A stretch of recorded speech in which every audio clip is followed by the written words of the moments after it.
Being from the projects, I've had to unlearn a lot of behaviors that will keep me stagnant or that just no longer serve me.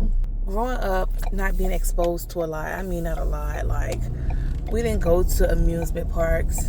We didn't really stay at hotels, before. But basically, I just wasn't exposed to a lot of things, a lot of positive things. So it was more so just me being in that environment, like being raised in that environment that kind of shaped me, that survival instincts, being exposed to things that kids are not supposed to be exposed to.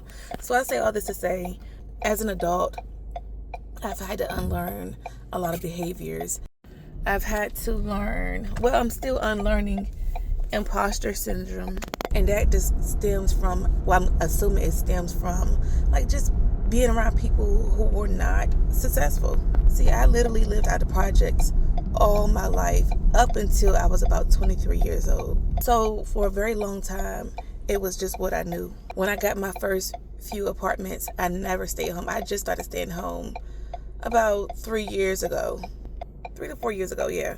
But I wouldn't even stay home because it was just something that I was not used to. I wasn't used to a nice place.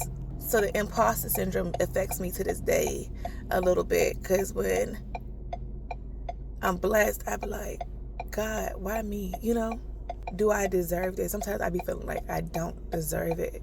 So I'm trying to get out of that. But when you're not exposed to people being successful, you're not exposed to people of a certain caliber, then that tends to happen. We didn't go out of state much, you know what I'm saying? So I didn't know how big the world was. I heard about it, but I wasn't exposed to that.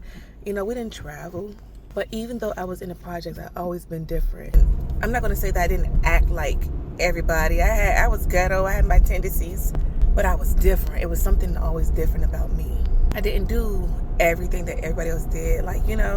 When I was in high school, I was one of the football managers, and I had to catch the after school bus because we would stay there after school, of course. And when the school bus dropped me off out my apartments, it's like I would never forget this moment. See, for me, it was my norm, so I wasn't embarrassed about being dropped off where I lived at, but I didn't think that other people thought so highly of me. And it was just how I carried myself. It was how I dressed. You know what I'm saying? So when the bus came to my stop, people was like, "You stay out here?" And I was like, "Yeah." They was like, "What? I would have never known you stayed out here. You stay out here." I'm like, and it really wow. It made me, I don't know, it did something to me in a way where it's just like, should I be embarrassed? I thought everybody knew I was from the projects when I was in school. You know what I'm saying? But I guess they just didn't. I've always had these big ideas, big dreams, but never had the resources or exposure to bring those to life, those ideas. Didn't know who to go to because what I was talking about was like foreign to other people because they wasn't used to that. Just like content creation was just such a big thing to me.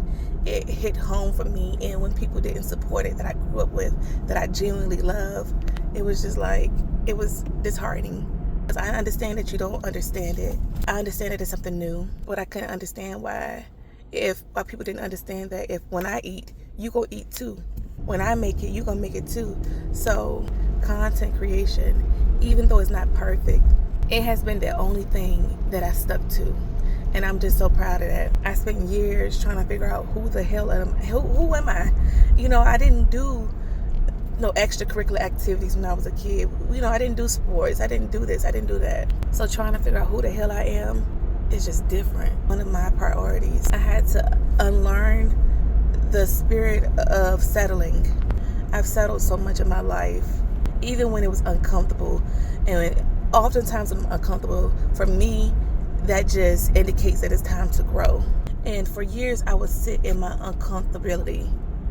That was a big word for Elmo, so you just bear with me.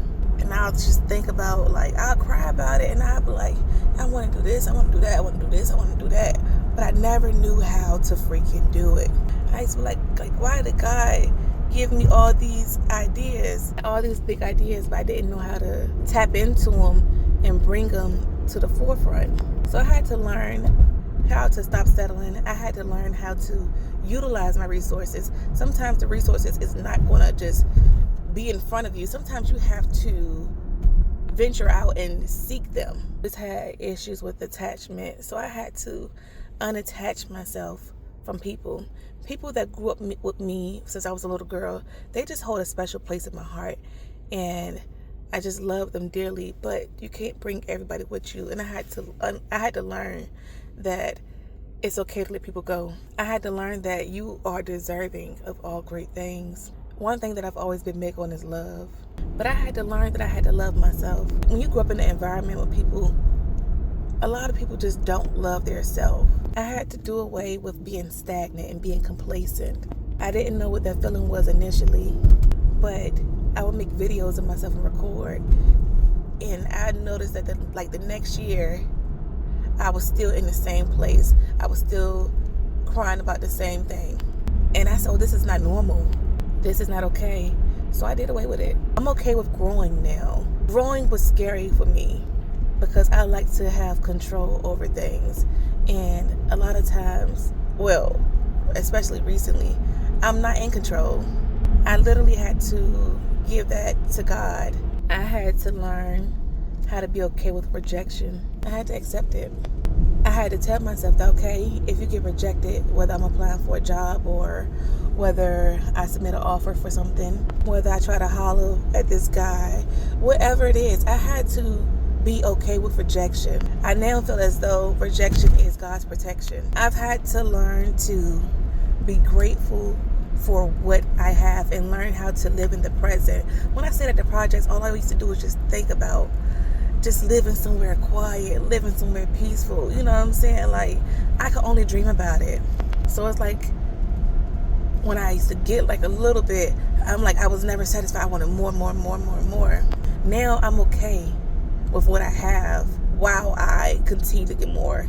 Now I am appreciative of what I have. Now I'm actually living in the moment. I'm not like constantly just looking forward to the future.